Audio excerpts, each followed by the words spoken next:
Shalom, meus amigos, um lindo dia na cidade santa de Jerusalém. Isso depois de nós passarmos a noite acordados. Todo judeu sábio, pelo menos deveria saber, que o último dia de celebração de Sukkot, e aqui em Israel nós celebramos Sukkot em 7 dias, é o Rosh Hashanah Rabbah. Portanto, nós temos a oportunidade de pedir ao Criador que Ele modifique, que Ele adoce os decretos celestiais que determinam a sorte da nossa vida. No ano de 5.781, todo judeu, observantes da Torá, passou a noite recitando o Teilim, estudando a Torá, buscando essa conexão, buscando se acertar com o Criador. E nós seguimos agora, junto com o início do Shabat, para a celebração de Shemini Atzeret e de Simchat Torah, que vão encerrar esse ciclo que tiveram início lá em Elul, no início de Elul. E eu gostaria de começar nesse vídeo em que eu quero falar sobre Simchat Torah novamente, de começar fazendo uma pergunta a vocês. Todo mundo sabe que no calendário judaico existe uma data de celebração da Torá. Que data é essa? A data em que nós recebemos a Torá. Moshe Rabbeinu trouxe do Monte Sinai e nos entregou. É Shavuot. Em Shavuot nós celebramos esse presente incrível que Hashem deu ao povo judeu. Então por quê? Simchat Torah, que vem imediatamente após Sukkot, nós celebramos o término do ciclo anual de estudo e leitura da Torá e o início de um novo ciclo. Por que nós temos dois feriados da Torá, Shavuot e Simchat Torah? E vejam que ambos são celebrados de maneira completamente diferente. Porque em Shavuot nós passamos a noite acordada, a noite toda acordada estudando a Torá. E Simchat Torah nós fazemos o quê? Nós dançamos com a Torá. Vejam que a natureza das comemorações são completamente distintas. E essa é uma pergunta que todo aquele que faz Teshuvah, que inicia seus estudos de Torá se faz. Por que nós temos dois feriados para celebrar a grandeza da Torá? Existe uma parábola na tradição judaica que é transmitida de geração em geração que procura responder a razão pela qual nós temos duas celebrações, duas festas para a Torá de Akadosh Baruch Hu. E essa parábola diz mais ou menos o seguinte: certa vez um rei emitiu uma proclamação. E essa proclamação dizia a todos os súditos que eles eram bem-vindos para solicitar a mão da filha do rei em casamento. Mas havia uma condição: nenhum desses candidatos, caso fossem aceitos, poderiam encontrar a princesa ou vê-la antes do casamento. Eles deveriam casar às escuras. Vocês podem imaginar que depois que o rei baixou essa proclamação no reino, nas tabernas, haviam grandes rebuliços e as pessoas, os súditos daquele reino, estavam cheios de especulações, de rumores. Um dizia: eu ouvi dizer que ela é uma bruxa. Outro dizia: não, ela é uma surda-muda. E um terceiro ainda entoou: não, eu tenho certeza que ela é uma idiota.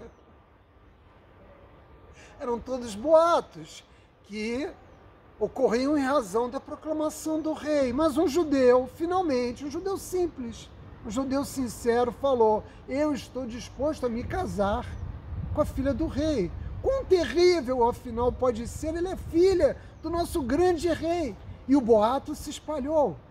O judeu aceita casar com a filha do rei. E ele foi levado até o palácio. Ele foi o único membro, ele foi o único cidadão daquele reino que aceitou desposar a princesa filha do rei. E o rei, naturalmente, aceitou a oferta desse judeu simples e sincero e marcou a data do casamento. E foi um casamento esplêndido, como vocês podem imaginar, um casamento real. E após o casamento, o noivo levou a sua noiva para a casa nova, tirou o véu dela e ficou deslumbrado com a sua beleza.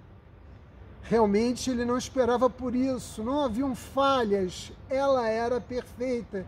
E ele perscrutou a sua esposa e percebeu que era uma mulher refinada, de grande caráter, em todos os aspectos ela se destacava.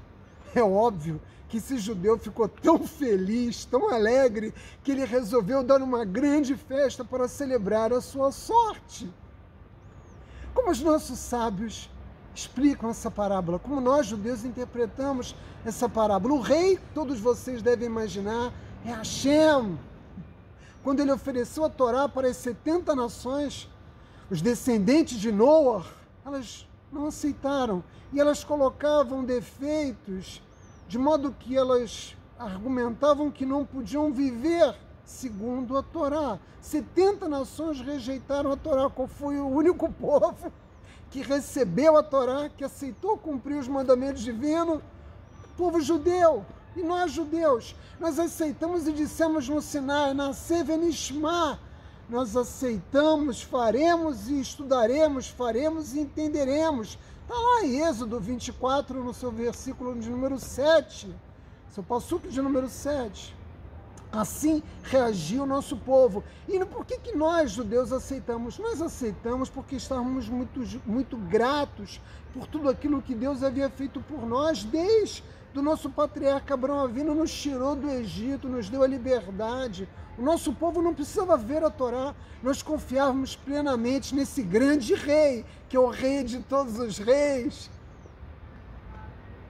E o nosso povo, né, apesar de ter aceito e dito no Monte Sinai, Nascer Venishma, temeu, né, que houvesse dentro da Torá, uma vez que nós recebemos um pacote fechado, temeu que houvesse, né, na Torá algum problema. Que problema? Que as inúmeras obrigações que a Torá estabelecia para nós, de alguma forma, pudessem nos privar dos prazeres e das liberdades que nós havíamos acabado de conquistar. Nós temíamos ficar desapontados com alguma das leis divinas. Mas na medida em que nós começamos a estudar a Torá, assim como um judeu conversou com a sua esposa, assim que nós passamos a estudar a Torá, nós ficamos gradualmente surpresos, porque a Torá, assim como a filha do rei, era perfeita, ela é perfeita. Nós não tivemos que desistir de nada, porque a Torá é de fato a maior fonte de todos os prazeres infinitos. Ora, se é assim, devemos fazer uma festa também para celebrar a conclusão da leitura da Torá. Que é sempre a Torá. Nós ficamos tão alegres com o que nós aprendemos na Torá, com os prazeres que a Torá nos proporciona, que nós temos a necessidade de celebrar.